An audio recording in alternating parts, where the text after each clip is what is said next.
Hello and welcome to the Mid-Range Jimbo Show. My name's Austin. And I'm Michael. If you like hearing about basketball, stick around because we're going to be talking about how the free agency for the Western Conference teams has panned out. And if you like the content, drop a like and subscribe. It'd be much appreciated.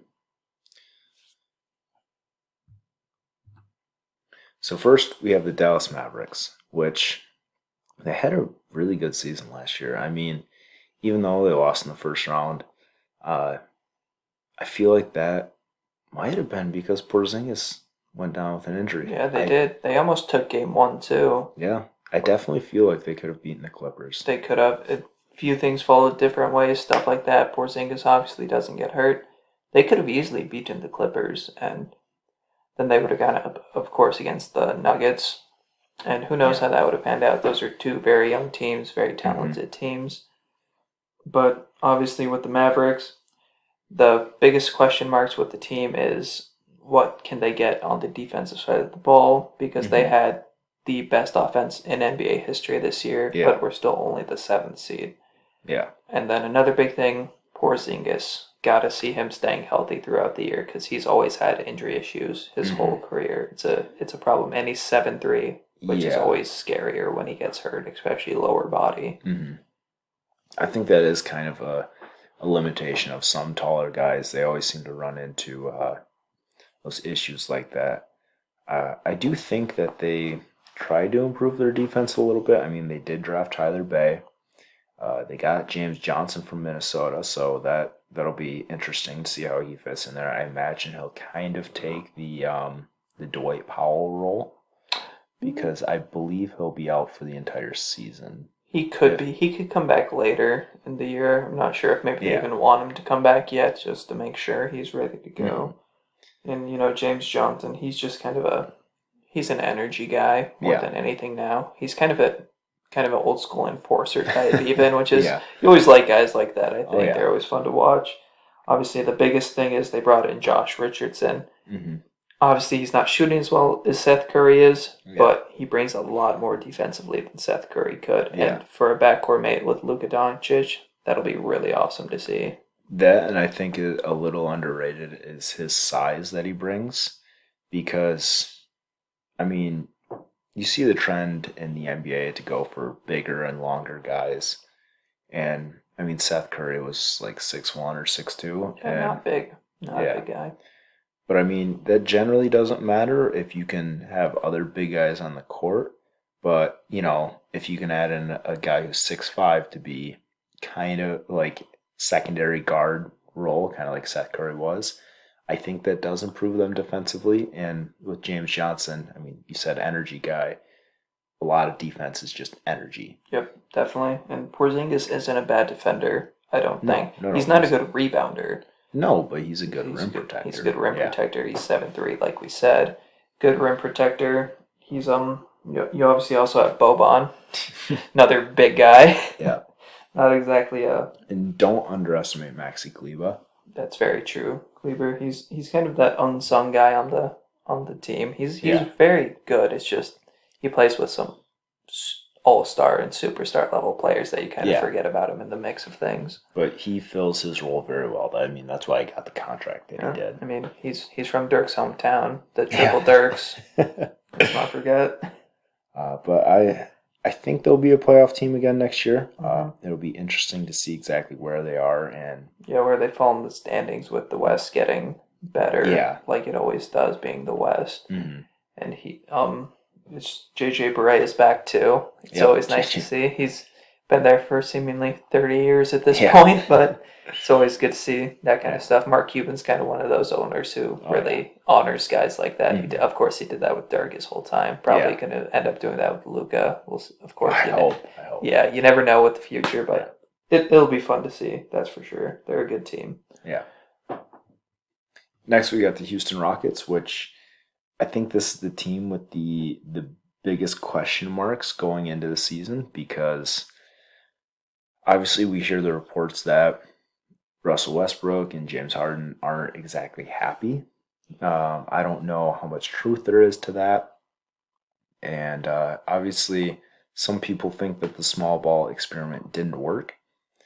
Me personally, I think it did. It definitely worked. It's just they came up against Anthony Davis in the Yeah. playoffs, and Anthony Davis is the best big in the NBA. Well, I think that's been Houston's problem. Like, and everybody, I think, has heard this at some point.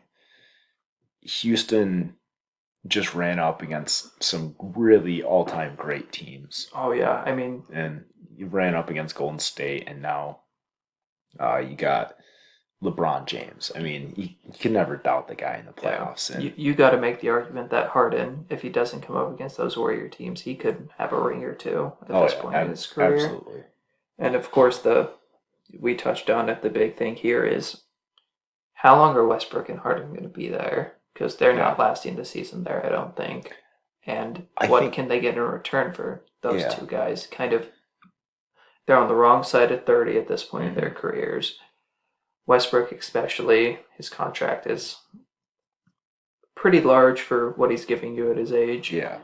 Harden obviously said he kind of wants to go to the Nets. That kind of limits what you can, really do with it. Yeah. I mean, what are you going to get back from the Nets? Some Karis LeVert, good player. Jared Allen probably as well. Picks, I would think the Rockets would want because they have no picks in the immediate future. They've kind of went all in for this Westbrook Harden experiment. I don't want to call it an experiment because it just worked. Those guys as a duo. Yeah, but they want out now, and you're going to have to hit a restart button. And you bring in someone like a Christian Wood. He showed a lot of promise, obviously, before the season was shut down. But you can, of course, attribute that to whatever you want. I don't want to say he's not a good player because he is, but we don't know what we're going to get out of him for a full season. In knowing what you're going to get out of players, I mean, they also signed DeMarcus Cousins, which that is a huge question mark if you ask me. The past 3 or 4 years, he's had injuries. After coming off an Achilles tear, then tearing an ACL, and now we don't know what he's going to look like. Yeah. It's just a lot of question marks. And all the wings that they lost, I don't think they're going to have that great a wing defense. I mean, they still have Daniel House, David Nwaba, even Eric Gordon to an extent. I mean, decent defenders. Ben McLemore, little. Yeah, decent defender. I mean, you don't have any studs like Robert Covington. Trading him was a huge mistake, if you ask me. At least if you're trying to contend next year. Yeah, if you bring back Westbrook and Harden, don't trade them throughout the year, but got rid of Robert Covington, that's a mistake. 100%.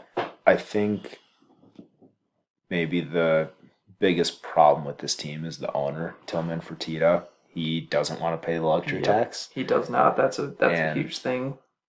I mean, when you have a meddling owner like that, I mean, we saw how Robert Sarver and the Suns happen. I mean, you look at the Knicks still with James Dolan, and it just doesn't work out when you have a meddling owner. It doesn't. People forget about that. MJ even on the Hornets. He's made some very bad decisions, and you have to look at it as, yes, the 15 players, you're expecting things from them, but you have to expect things from upper management, owner, GM, all of that to make a winning team. Yeah. And, I mean, for the Hornets, as an example, what's the furthest they made it in the playoffs? First round? Ever since MJ's been an owner? Yep. They had that absurd run in the second half of the year, made it to like the 7th, 8th seed, and then lost to the Heat, I want to say, in the first round of the playoffs, and that's all they've done under MJ.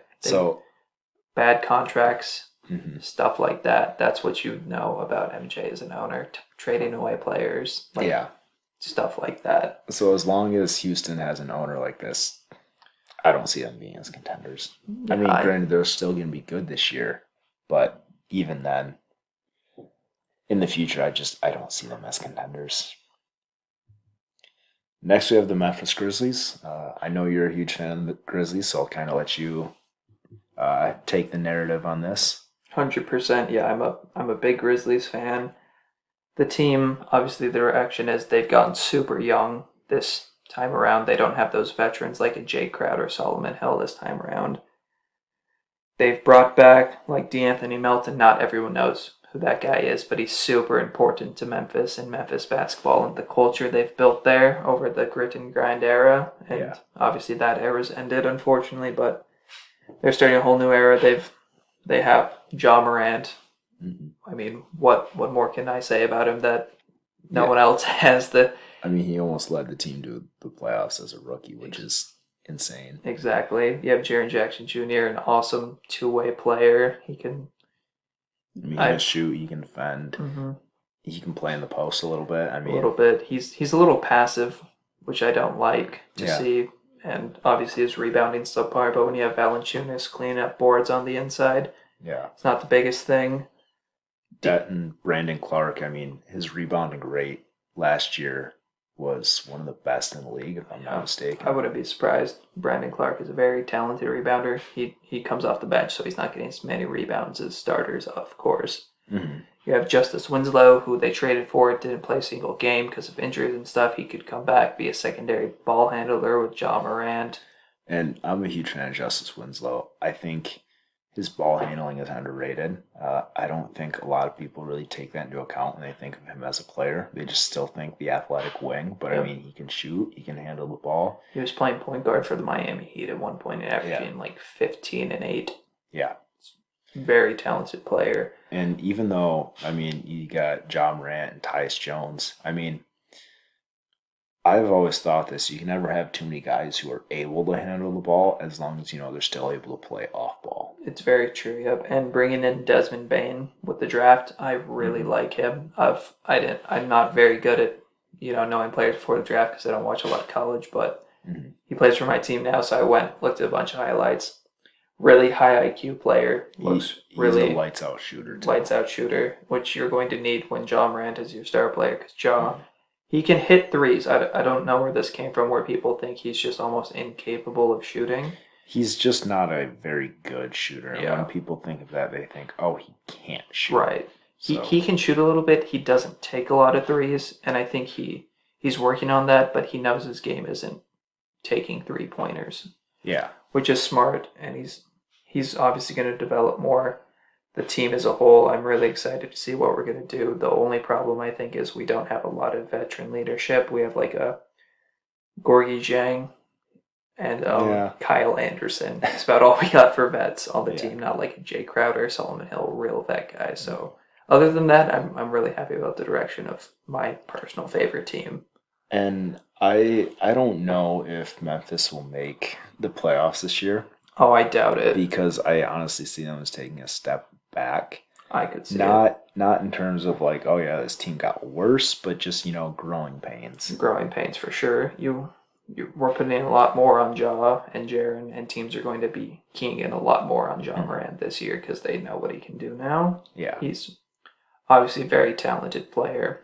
I don't think he'll hit a sophomore slump like some players do, simply because he's that talented of a player and that driven to be the best that he can be. Yeah. But it'll be interesting to see. Oh, yeah. So next we have the New Orleans Pelicans. And if you ask me, I don't really know why they made some of the moves they did. I mean, I completely understand trading Jrue Holiday. Getting those picks back, I do that every single time. Even though it makes you worse as a team, I'd still take that. 100%. Obviously, the big thing is they have Steven Adams now. Yeah. Steven Adams is a really good player. Who doesn't love Steven Adams, really? But he's a good player, but I think the issue with him is just fit on the roster. Yep. They need shooting, and Steven Adams isn't a shooter. Yeah. He's a pick and roll guy, gets rebounds, blocks some shots. He boxes out and he sets screens. Yep. And that's what he does. And along Zion, they did need a center to play along Zion because Zion can't be running center all the time. He's 6'6", obviously a freak of athleticism, but still he can't be running center constantly. I think that would put too much wear and tear on his body, even though he could probably do it. Just like it just wouldn't be good for him. Ideally, I do see him as a power forward more and you get a center that can shoot around him. Because, I mean, Definitely. he can shoot a little bit. He had, like, his first game back, he made, like 4 threes or Oh yeah, something like that? in a row or something. That was crazy against the But Spurs. I think the rest of the season he barely made any. Yeah. So that obviously that's a place where he can improve at. I mean, you look at the team from top to bottom. Lonzo Ball, he's obviously very much improved his shooting over the years, but I don't want to say he's a bad shooter because of his bubble performance, which was very bad, but maybe he's going to be an inconsistent shooter. We don't know. Yeah. It could be a problem in the future. You have someone like a Well, they also added Eric Bledsoe, so it really makes you wonder what they're doing with the point guard position because and they also drafted Lewis Jr. and he's another point guard. Yeah. And they also have like Nikhil Alexander Walker. He barely got minutes, even though he looked decent when he played. And Josh Hart too, as well. You got all those guards, so they're gonna have to do something there. But their shooting is, I think, a really big problem for them because Brandon Ingram really isn't a 3-point shooter. He's a shot maker, but not a 3-point maker most of the time. He's a decent 3-point shooter, but that's not really his game. He's not looking for threes all the time. You have JJ Redick on your team who's a 3-point shooter. And other than that, I mean, Josh Hart is solid. He's solid, yeah. I think Melly can shoot a little bit. I don't remember his stats. I didn't watch too many Pelicans games, so I can't tell you for sure. But I think this roster will be interesting going forward.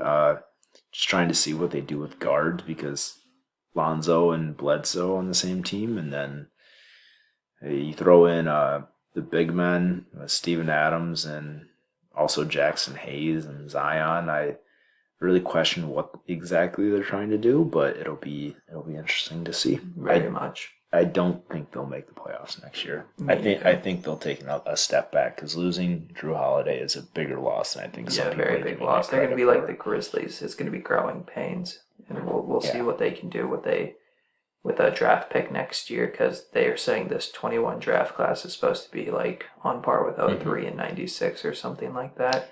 They say that a lot, I know, but we'll see. Like I said, I'm no draft expert, but it'll be interesting to see if they can get another top pick and what they could do with it. Yeah.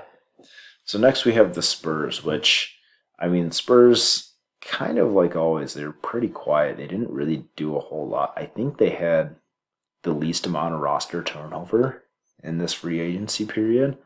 Obviously, they got DeRozan back on the player option. I didn't expect him to go to free agency this year because next year a lot of teams have money and whatnot. Mm-hmm. And it's bigger class next year too for free agents. He's and obviously that was a lot of money to opt out of, and who knows what his market really looks like in today's NBA climate. Yeah, but I mean they lost Bellinelli. He's going back to Italy, which he had a pretty good career. He did. Brian Forbes obviously went to Milwaukee. He's sucks to lose him. He's a good player. I mean, their guard rotation was a little cramped. I mean, in the bubble, they did run DeRozan at the 4 a little bit. So I know they're trying to run a little smaller. I mean, for big men, I mean, still Jakob Pertl and LaMarcus Aldridge. And then Rudy Gay, DeRozan, Keldon Johnson, Šamanić. I mean, they got some wings in there, but then guard rotation, I mean, DeJounte Murray, Patty Mills, both those guys really deserve time. Very. Derek White as well. Same with Derek White. Lonnie Walker really deserves some more minutes.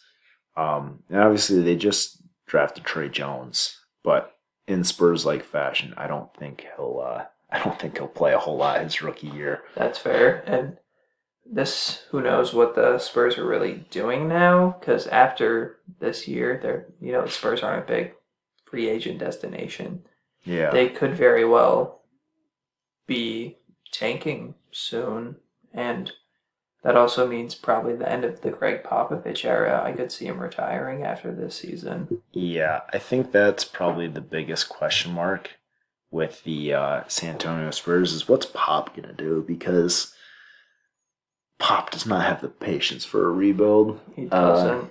And I mean, Heck, Tim Duncan left too. Yeah, People, he walked away from coaching. yeah, I would think maybe he'd become the coach if anything, but he left. So obviously, you have all these coaches who became coaches somewhere else after being assistants and disciples of Popovich. Some of them work out, like a Mike Budenholzer, very good coach, but then some of them are Jim Boylan was an assistant. So that's you never know what you're going to get. It'll be interesting to see.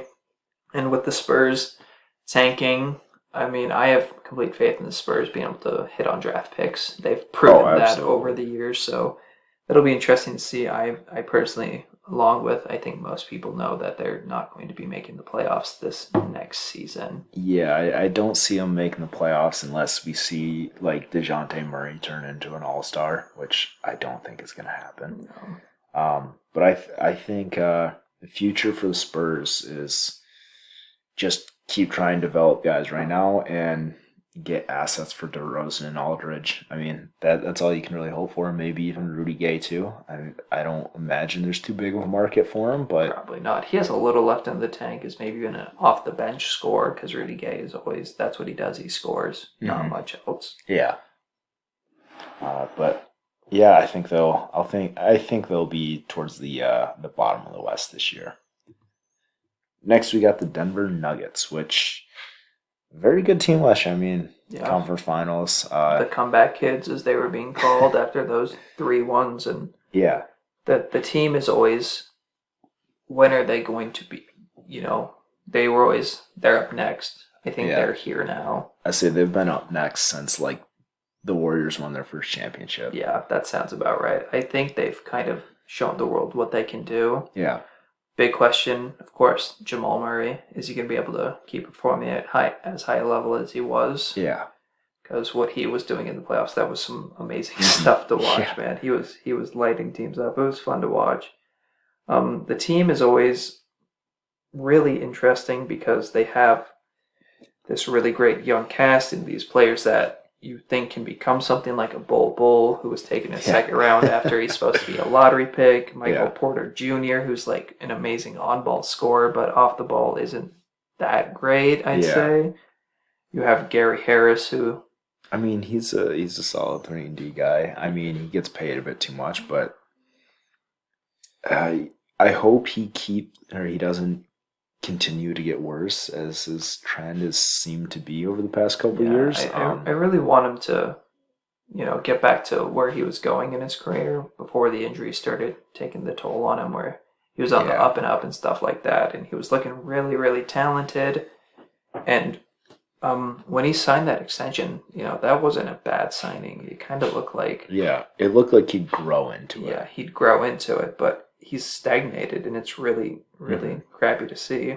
Yeah. And they've also, of course, added a player I really like, JaMychal Green. Yeah, he's a solid player. He's a very solid player. He can shoot better than he used to now because he used to play for Memphis, and so I watched him some with them. And he shoots better than he did. He's a good rebounder. They took a flyer on Marcus Howard. I like Marcus Howard. I mean, he led the NCAA in scoring. His listed height is 5'11", but I've seen a couple things that say he's shorter than that, maybe closer to 5'9", like Isaiah Thomas size. And he's also a 4-year college player, so of course teams are a little hesitant to pull the trigger on that. But I think despite his size, because I mean we've seen small guys work in the NBA. Obvious question mark is defense, but I mean the guy can score and. You don't get that from every player. So just taking a flyer on this guy, second round, I mean, he's going to spend a lot of time in the G League. But I really hope he turns into something because he seems like a really interesting player. And then they also signed Facundo Campazzo. I believe that's how it's pronounced. I don't remember what team he played for, but they signed him from overseas. And apparently this guy is supposed to be like a really good playmaker. So I don't know what to think of him. I actually haven't seen any tape on him just yet. But in my opinion, I think that's a great signing. I mean, just throw another guard into the mix for him and see what works, honestly. Right. And obviously we've been talking really well about the Nuggets, so we have to talk about they did lose some very key players, like a Jeremy Grant, who was Torrey Craig, Mason Plumlee. Vonleh, All three of those guys. Troy Daniels. Yep. they lost a good portion of their bench. Yeah, their bench rotation. I mean, Plumlee, he's a good passer too. Yeah. Like you're obviously losing some when Jokic is on the floor, but he's probably the best option you could have besides maybe a Marc Gasol, who's probably too expensive for the Nuggets to get anyway. Mm-hmm. And I mean, their draft picks, ZK Naji and RJ Hampton. I mean, yeah, Hampton was supposed to go like lottery, and he fell to them, so that's a good pickup. I don't know how they ended up with Hampton, but I mean, I think it's good for them that they did. Obviously, I think the Nuggets kind of do this with their prospects too. Is they don't put them right into the folds immediately. I think they kind of learned that from the Spurs. Yeah. And I think it's going to be better for them in the long run. But yeah, definitely, they're very good at developing, just like a Toronto or the Spurs. So, it's just going to be, I think, tougher for them without those like a Torrey Craig, Jeremy Grant, and Mason Plumlee. I don't know what their bench is going to look like, but I still see them making the playoffs. They're definitely going to make the playoffs. I just want to see what they're going to do without those players, and it'll be. I still think the sky's the limit for them. Oh yeah. Next, we got the Minnesota Timberwolves, which.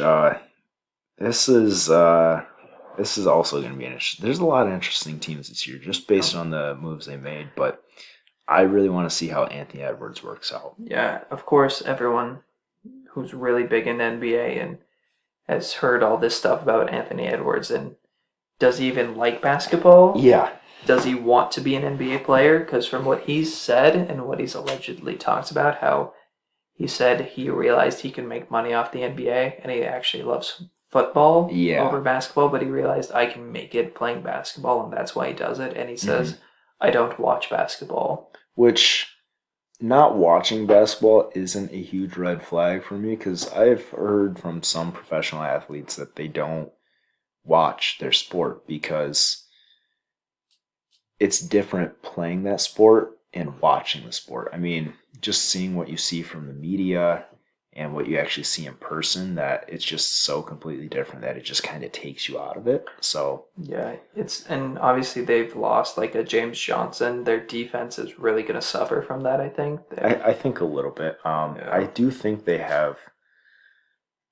I think they have the wing defense, the big man defense, like rim protection. I think that's really going to be where they struggle. That's lacking, and obviously kind of guard as well, but you can kind of throw wings onto guards, and like Okogie's a good defender. Jared Culver's decent. He's long, he's tall. Yeah, he's long, he's tall, and Rubio, who they added. I mean, he's good at defending point guards. Obviously, on switches, he's not so great, but he's a plus defender. He is, and the team Ed Davis from Utah. I mean. I think he's a positive defender, if I remember right. Yeah, I know him for his rebounding. Yeah, he's just very good rebounding. Very limited minutes.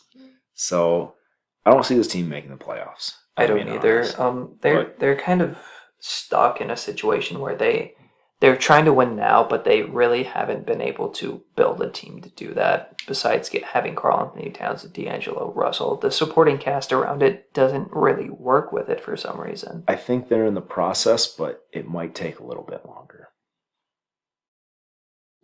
So next we got the Oklahoma City Thunder. And everybody's been talking about them this offseason just because, I mean, Sam Presti's addicted to first-round picks. He is. I mean... He will trade a player if he can get a first-round pick. Absolutely. I mean, it's a good strategy. I mean, it is. Give you as many shots to get good players as you can in the draft, or use them to trade for an asset. You look at it, you get some lottery picks, even if they're not top picks. You can still jump up every draft. That's a possibility, especially with the new draft rules. There's the whole talk of, does tanking even work anymore? I mean, it does to an extent. Right. I mean, it's always kind of worked, and I imagine it'll be the same in the future. But you still have to have that culture. You still have to have some continuity. You can't just go a whole new roster. Which, I mean, they kept like 6 guys from the previous roster. So it's like they kept their young guys they want to build with. And they have all the draft picks to get the new young guys to build a team with. Which, I mean, let's say next year they somehow end up with Cade Cunningham. They get the first overall pick. Still having all those draft picks, whether they use them or trade them, I mean, you look at all the playoff teams right now, how many of them have draft picks that aren't theirs? If you can be a good team and still get some good draft picks, I mean, it's like the Boston Celtics have been. Yeah. You add in a good young player to an already established good team. I think that's really the best way for a young guy to learn because I mean, you look at the way Jaylen Brown has developed for him. He started off being a defensively minded player, but the potential to be a two-way like all-star, and he's already pretty much developed into that. Yeah. He should still keep getting better. Definitely, he could have been an all-star this year, except it would have been him or Kemba, because Tatum was making it, and that you could make the argument for either one of those two. Mm-hmm. And with the Thunder, obviously you're building around Shea. He's your guy now. For the most part, I don't project him as being a number one on a contender. Probably not. I see him as being a number two on a contender. Yeah. So obviously, they're still looking for that superstar. But they do have, like role players in place, guys that, will help rebuild the Thunder's culture that they've kind of just destroyed over the past couple of years, building all these draft picks. But I mean, between the guys that they still have on the roster, like Baisley, Diallo, Dort, SGA, Roby, I mean, then they added in, all their draft picks. So there's Pokuševski, who I really like. Right. Theo Maledon and Vit Krejci, which I don't know too much about the last guy. I didn't hear about him until draft night, so I'll have to look some stuff up on him. But I believe he's still signed overseas. So draft and stash type of player. Yeah. Yeah, and I mean, you look at who they brought in. They brought in some really nice vets to have on a team. Mm-hmm. You have George Hill. Yep. Great player to have. Shea can learn from him too, just like he learned from CP3. Yeah. Big thing there. You always want vets teaching the young guys. That's a big thing. Trevor Ariza. Yeah. He's been in the league for seems like 30 years at this point. He's a career journeyman.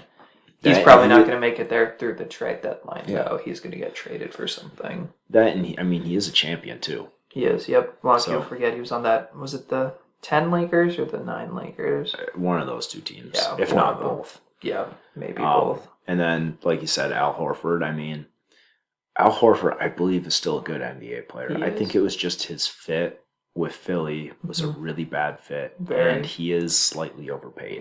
He is overpaid, and they brought in T.J. Leaf too. He hasn't really gotten much playing time for. I think he was drafted in 2016 along with Lonzo because they're both from UCLA. Mm-hmm. I think they were teammates there, so they bring him in. Give him a chance. Why not? You're not playing for much this year. You're just developing players. So and like Moses Brown from Portland. I mean, he's 7'2". He has had some injury problems. I think he had a broken foot. I'm not 100% sure on that, but just giving guys like that a chance. And that's always a good thing to do when you're a young team. And like Frank Jackson, I know he played some limited minutes with New Orleans. Yep, he did. Yep. I mean, Ty Jerome, Justin Jackson. I mean, they got a bunch of guys that could be a decent role player, but I mean, some of them obviously aren't going to pan out. But you just kind of throw them against the wall and see what sticks. Yeah, go with it. I mean, you're not playing for much this year. It's like you brought in Lou Dort. He was undrafted. Yeah. And he dropped 31 in a Game 7 in a playoff series. That's pretty impressive in itself. He can be a good player. Just see what you can get from all these guys you're bringing in. And then keep the ones you like and get rid of the ones you don't type situation. So, obviously, I don't see them as a playoff team, but they are definitely the most interesting team for years to come. Next, we got the Portland Trailblazers, which they are definitely an interesting team. I mean, they added Robert Covington, which that was a mistake for the Rockets to give him up, as we were talking about. And they didn't even give up hardly anything to get him, which is awesome for them. He's perfect fit for CJ and Dame. Mm-hmm. backcourt not very good defensively. You put Robert Covington in there who can guard any position really. And I mean, Zach Collins, he's a plus defender. Yeah, he is. He had some injury problems last year. I remember. Obviously, Rodney Hood, he had torn his Achilles. The thing about Rodney Hood, they signed him to an extension and they guaranteed the money, I believe, just for this year. I believe so too. Yep. Which, if you look at the Blazers organization, that's just a good move on their part because you got a guy who's coming off of an Achilles injury. I believe so. I think he tore it. Yeah, you got a guy coming back like that. You don't know exactly what he's going to be. I mean, his future as a basketball player could really be over. And, the Blazers are willing to give him a legit shot and, they're going to pay him for it, which just being an organization willing to do that, I mean, I think that goes a long way with trying to sign free agents, especially trying to get Dame his ring before he retires. Yeah, definitely, and they also brought back Melo too. Yeah. Which is, if a guy can prove himself in Portland, they like to keep them around. They're that type of team. I mean, you look at someone like Damian Lillard. He was a 4-year college player. Yeah. Came in. He's lit the league on fire most of the time he's been here.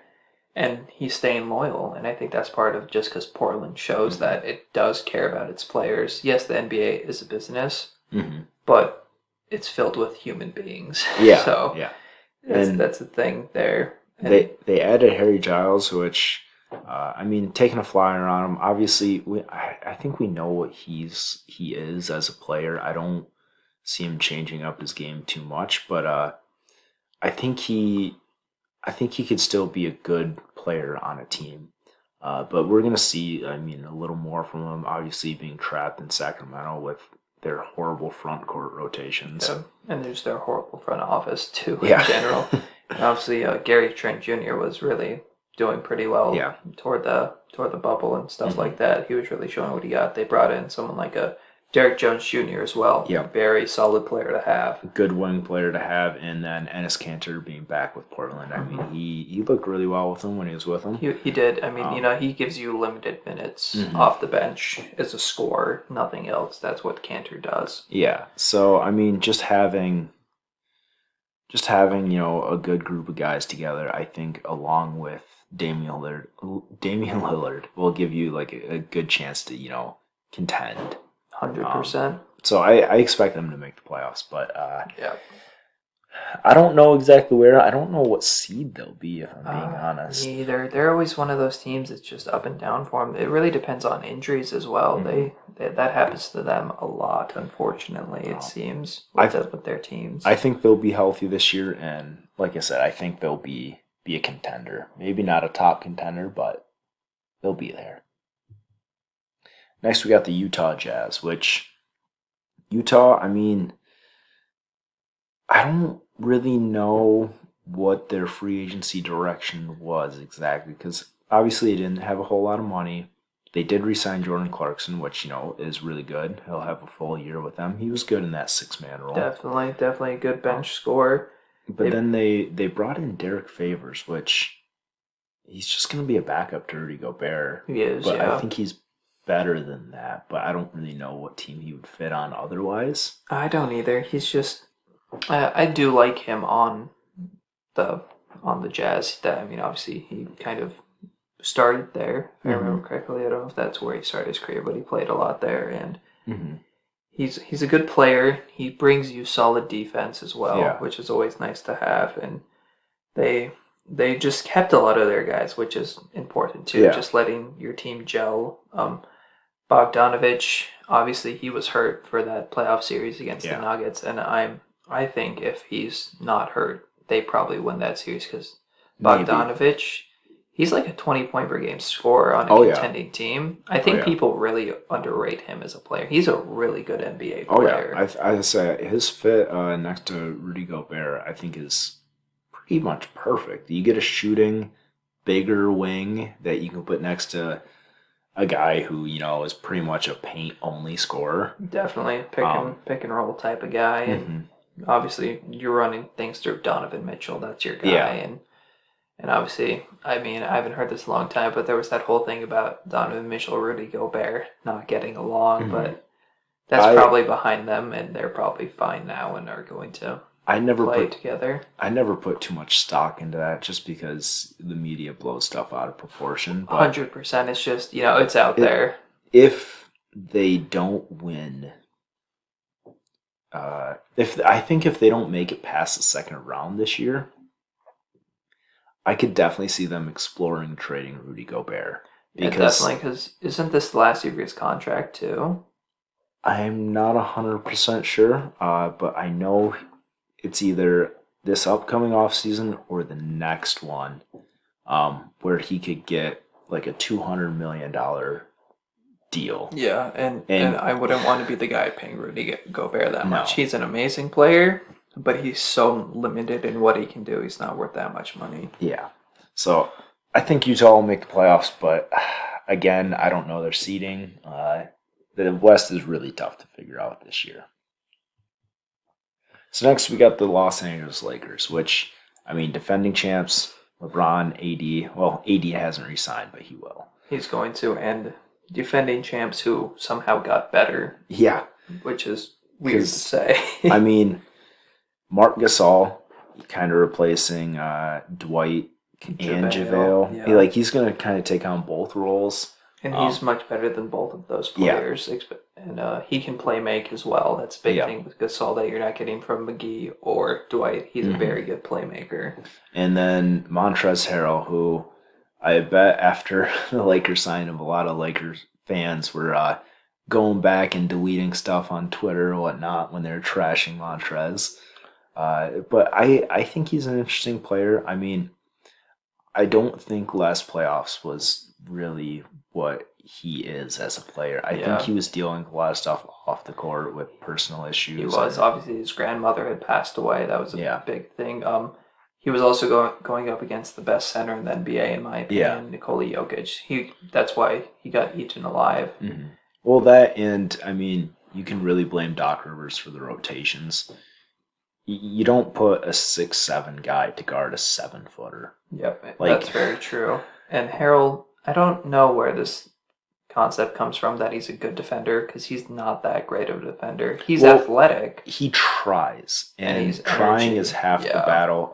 When you look at, there's an advanced stat that I really love. It's how close you are to a guy that you're guarding when you take a shot. I don't know exactly what it's called, but Montrezl Harrell was second or third in the league and basically put a hand in the guy's face. Right. That is kind of underrated. That's fair. I mean, it's just with Harrell, it's he did kind of get exposed in the playoffs, but the playoffs aren't the whole story for a player's career. That's the thing. And, I mean, then you add Dennis Schroeder as well, which he's an improvement over Rondo in the regular season, but I wonder exactly how he'll do in the playoffs, because Rondo, obviously, in the playoffs is a different beast. Right. I mean, Schroeder, other than this past year with the Thunder, I don't know if he was ever on any teams that made playoffs. He might have been with Atlanta. I'm not too sure. Oh, yeah, before they traded Jeff Teague, I think he was. Yep, he was there. But he was super young back then as well, so he wasn't playing as much probably then. And then you add Wesley Matthews to replace Danny Green. I mean, that's pretty much... that's an even swap almost, yeah. I mean, they're going to be contenders again next year. So, I mean, they're obviously going to be one of the top teams again. I mean, they're a true contender. LeBron, AD, I mean, you can't go wrong with that. They're probably the favorite to win it all again. Yeah. Then the Golden State Warriors, which, I mean, I really don't know where they're going to end up next year, because obviously, they were supposed to have Steph and Clay back. Well, then Clay tears his ACL. His Achilles, I'm sorry. And then they're trying to scramble and figure out a replacement for him. They pick up Kelly Oubre. Yep, and also Kent Bazemore. Which, I mean, he's a solid defender. He is. Obviously, you're not going to be able to replace Klay Thompson. That's just not going to happen. you're putting a lot more on Steph Curry this year, and hopefully Draymond, kind of comes back with the team actually, being able to compete. I hope that, he kind of has a bounce back year. Me too. And I think he will because, you look at the team that was put around him. He was, he was basically playing with the G League team. Oh, yeah. And then they draft Nico Mannion, which, he fell a lot since the start of the year. Like, he did not have a very good year at Arizona. He didn't. But I think, being with Steph Curry will really help his shooting because that's like the main reason why he dropped. This dude was lobbing up bricks. Oh, yeah, 100%. And then obviously James Wiseman. Before the season, I think he was undisputed the number 1 pick. Yeah, then obviously he had his problems in Memphis, only played 3 games, stuff like that. And then he basically pulled a Mitchell Robinson route and said, yeah, no, I'm just getting ready for the NBA draft, and drops out. Yeah. But I don't know. I think this team has a lot of assets. And they added Brad Wanamaker. They did bench as well. Point guard. Yep. There isn't a whole lot to say about them. They're going to be a playoff team this year because you have Steph Curry back. I'm not 100% sold on being a playoff team. I really think they will. I think they should be, but who knows what happens throughout the season. If they have injuries again. That's fair, but you're going to have Steph, Wiggins. Wiggins is not that big of a player. No, he's not that great of a player, but Kelly Oubre. Yeah. You have these decent players surrounded by Stephen Curry, who is a 2-time MVP. Yeah. I think they're going to be a playoff team again. And James Wiseman, obviously, I'm going to be interested to watch him being a number 2 overall pick, stuff like that. It'll be fun to watch. I don't know. Like I said, I think if they make the playoffs, they'll be a lower seed. I think they'll just be in the mix for it. I think they'll probably end up in the play-in games, whether they're actually a top 8 or a 9 or a 10 seed. Right. I think they'll be a lock. I'd like to see them go against LeBron in the West. That'd be fun to watch. Yeah, that'd be a lot of fun. Next, we got the Los Angeles Clippers, which they were the most memed on team in this offseason. Very much so. Their collapse in the playoffs. And obviously there's some question marks here. They lost some players, some important players, like obviously we talked about him a little before, Montrezl Harrell, 6th man of the year. JaMychal Green, he was a key player in the playoff run. Very good player. Landry Shamet, another gone. They kind of obviously replace him with Luke Kennard a bit, so. But they kind of bring you different things, so. Definitely. And then I wonder if they're going to bring back Reggie Jackson or not, because they still kind of don't have that point guard. Obviously they got Pat Bev and Lou Williams. Lou Williams is... They bring you 2 different things, that's for sure, but neither of them are really playmakers. Yeah, and neither is Reggie Jackson, but they don't really have too many options. They don't. I can't think of anyone on the market who would fit with them. Yeah. Who knows? Maybe the front office will come up with some sort of hidden gem or something. But that's what they're kind of looking for, or maybe make a trade mid-season or something like that to get that point guard, because Kawhi expressed that he wants the point guard there. Which they add Serge Ibaka, which is a big improvement over Montrezl Harrell. Yeah, that's the one thing that really keeps them from being one of the worst free agency teams of this year. Obviously, I think they lose a little bit of offense there because Montrezl Harrell, great on boards, real energy guy, obviously, as we were talking about the Lakers, but Serge Ibaka has more tools in his bag to use. Very true. And he's bringing you a lot more defensively, too. But I think the real thing is they need somebody to use his tools because he's not creating for himself. That's not his game. No, not at all. So really them finding a point guard, I think, is the real thing for him. Bring in Luke Kennard, to replace Shamet. Luke Kennard can pass a little too, which is more than Shamet could do. But obviously you're not going to be asking Luke Kennard to run your offense. That's not what you're doing. And they drafted a guy in the second round, Jay Scruggs. I'm really big on this guy. I mean, he's a 6'8" guard. So already putting him in that type of body, you can already imagine that, oh yeah, he's got NBA potential. Mm-hmm. But I think the reason why he fell so hard is just because he played at a Division II school. Yep. I can't list all the Division II athletes in the NBA right now, but I know there are a few in the... Ja Morant. Ja Morant's one of them. I don't think he's going to be as good as Ja Morant. No, of course not, but that's the first guy that came to my mind. Yeah. There are... I mean, you look at Jimmy Butler, he was D3 even, I think it was. I think that's what Marquette is a D3. I'll say... Duncan Robinson was that too. Well, he transferred to Michigan, though. Oh, okay. Fair, yeah. So, I mean, I think he has a lot of potential, and especially being around Paul George, Kawhi Leonard, Marcus Morris. I mean, he's going to learn, I think, a lot of wing tools, which will help him out. But I really do think he should really focus on being a point guard. I don't really see anybody on this roster who can really teach him to be an NBA guard, except for maybe Lou Williams. But Lou Williams is not the guy I want mentoring my young guys. No, not at all. Lou's a specialist. That's for sure. Mm-hmm. But I mean, obviously they're going to be a good team again. I mean, you can't count out Kawhi, Paul George, and that team. All these guys. They have the personnel to do it, so you really want them to. Next, we got the Phoenix Suns, which best bubble team. I would definitely say they went 8-0, but unfortunately still missed the playoffs. Yeah, they've really I don't want to say overhauled their roster, but they've made a very key moves and are probably gonna make the playoffs this year, I think.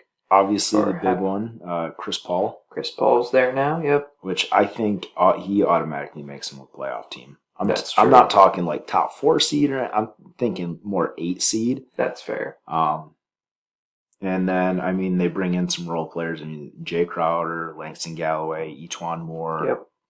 I mean, they really needed some better role players to fill out this roster. Yeah. That's been one of their bigger problems. If I remember correctly, they also extended Dario Saric. He's been a decent player his whole career. Same with Javon Carter. Really nice hustle defensive guy who can shoot a bit too now. Mm-hmm. So they've done that. Cameron Payne is actually not the tank master anymore. He's actually looking like a decent NBA player at this point in his career. Was definitely a shock to me because I didn't watch really any Suns games at all. But in the bubble, he looked like a good player. He did, And I mean, and we have to remember, they got rid of Kelly Oubre, but they did all that without him in the bubble. Yeah, like their numbers with him on and off the court is they were actually better with him off the court. Right, exactly. So, and I think a big part of that comes down to Cam Johnson. Dude's a lights out shooter. Like he's shooting 40% from 3? I think it's 40, like right at that mark. Yeah. Like that's ridiculous to have a rookie come in, and everybody thought he was drafted too high. Oh yeah, like, definitely. People were kind of clowning on the Suns for drafting him where they did. I mean, but you think that automatically with the Suns they draft someone who's not supposed to go that high, and they're like, oh, here we go again with the Suns doing this. I'm really interested to see what Ayton's going to do this year. Yeah. Because playing with Chris Paul is notorious for making centers better. Mm-hmm. Obviously, he makes everyone better, but centers especially are always better with him. It's kind of like a David West on the Pelicans. Oh, yeah. David West was, if I remember right, he was an all-star playing with Chris Paul. He was an all-star. So, DeAndre Ayton's going to be better, I think, this year. Obviously, he's just got to focus in. He obviously missed 25 games from his suspension last year for that PED pop he got. Yeah, he needs to be a little more mature. Definitely, you can't be doing stuff like that. That's there was that bubble thing where he almost missed the COVID test deadline and would have had a sit out game, stuff like that. So he's got to focus in, and obviously Chris Paul does that for players. He makes them, he dogs on them, he gets them to focus in. That's what he does. That's what he's always done, and he's the best addition to this team they could have found. 100%. It's awesome to see. An underrated thing that I don't think a lot of people are taking into account is losing Aaron Baines and Frank Kaminsky. Those are two bigs that could shoot. Oh, yeah, definitely. And the only big I see coming in on their roster right now is Damian Jones from Atlanta. I don't think he got too many minutes last year. Like, I barely remember him at all. I only remember him because I had see him on rosters in 2K. Like, I don't really know too much what this guy brings to the table, but from the way their depth chart is shaping up, he's their backup center. Yeah, it's looking that way. That's a question mark. Obviously, you're not relying that much on a player like that. But I mean, you still need at least somebody to give you like 18 minutes a game. Yeah, definitely. And I really wonder if he can do it. I hope he proves me wrong because I like the Suns. I love Devin Booker. He's been one of my favorite players in the league since he came in. I feel like Devin Booker in his young career has been underrated a lot simply because his team never really wins anything. And people call him an empty stats guy, but like, it's true. Not his fault. He's been on a trash team his whole career. Yeah, it's not his fault. He's with a meddling owner. Yep, he's finally getting that that consistency that players need to be great. And I really think that he's going to have an even better year this year than before. Oh, yeah. And finally, we got the Sacramento Kings, which a lot of question marks with them. Their draft pick of Tyrese Halliburton, that one for me was a great choice. Yeah, no one expected him to fall that far. What was it, 12 I think they had? I believe in the so, draft? Yeah, he fell pretty hard, so... I did hear a report that he asked teams not to draft him. Like, he wanted to go to Sacramento. Really? Yeah. Oh, wow, okay. Like, if this dude is committed to Sacramento, I think he's the perfect combo guard to sit next to De'Aaron Fox. And they just committed to De'Aaron Fox, too. They gave him a max. Yep, congrats to him. He deserves it. He's a very, very talented player. Mm-hmm. Definitely a hit for the Sacramento Kings, which they don't do often. That's for sure. But I definitely think, losing Bogdan Bogdanovic is not great for the team. But I think Buddy Hield can really step up. I hope Luke Walton puts him into the role that he wants to be in because he wants to be a shooter. He doesn't want to be a ball handler as much. He just wants to be that spot-up shooter guy, which he's paid a bit too much for that, in my opinion. But I mean, even if they were to get rid of Luke Walton, that could be a thing they could do because he's I don't think he's that great of a coach. No, he's kind of proven to not be. Obviously, people said, "Oh, LeBron wanted him out. That's why he was out." But he just wasn't. The way he's been in with the Kings, yeah, it's just looking like he's not a good NBA coach. Yeah, and obviously, the team, they're gonna need coaching. They're young. They need a good coach to really develop them. It's like a Taylor Jenkins for the Grizzlies. He's helped develop the team and let them make mistakes and stuff like that. Well, and you look at the veteran players on the roster. It's Harrison Barnes, Manya Bielitsa, Frank Kaminsky, and Hassan Whiteside. Yep. I don't know if I want my players learning from him, especially not Hassan Whiteside. Yeah, that dude is he's kind of all over the place. It's so like that whole when he was in with the Heat, that whole situation there where did he want to be there? He basically wanted out. He got out. He got that big contract, and it seemed like he just stopped trying really anymore. Yeah, but I don't know. I think they'll just they'll be another lottery team again next year. There's nothing on their roster that makes me think otherwise. Yeah, it's very true. They are kind of going the right direction, I think. But it's going to be really tough for them to really close it out and find what they need. All right, so that was our breakdown of the Western Conference teams' free agency and how they're looking for the rest of the year. If you like this, drop a like, subscribe. We'd really appreciate it. Thank you.